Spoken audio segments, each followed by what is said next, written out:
कहने को तो बिहार में शराब बंदी है। जी हाँ, कहने के लिए ही बिहार में शराब बंदी है।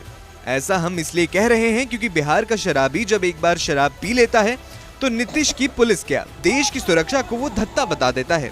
ऐसा ही शनिवार को बिहार के वैशाली में देखने को मिला, जहां केंद्रीय मंत्री पशुपति कुमार पारस की सुरक्षा काफिले में एक साइकिल सवार घुस गया, जिसे बचाने में काफिले की एक गाड़ी गड्ढे में लुढ़क गई। शराबी को बचाने के चक्कर में काफिले वाली गाड़ी रोड छोड़कर गड्ढे में उतर गई और काफी देर तक फंसी रही। काफिले में 25 से अधिक गाड़ियां थीं। फिलहाल केंद्रीय मंत्री पशुपति पारस की गाड़ी और एस्कॉर्ट टीम पटना के लिए रवाना हो चुकी है। वहीं घटना से गुस्साए समर्थकों ने सीएम नीतीश कुमार के खिलाफ नारे लगाए। नीतीश कुमार मुर्दाबाद के नारे लगाए।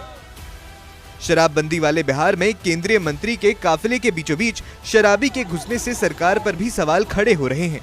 एलजेपी नेता ने कहा, नीतीश कुमार की शराबबंदी ढकोसला है, जिसका जीता जागता सबूत आज लोगों के सामने दिख रहा है।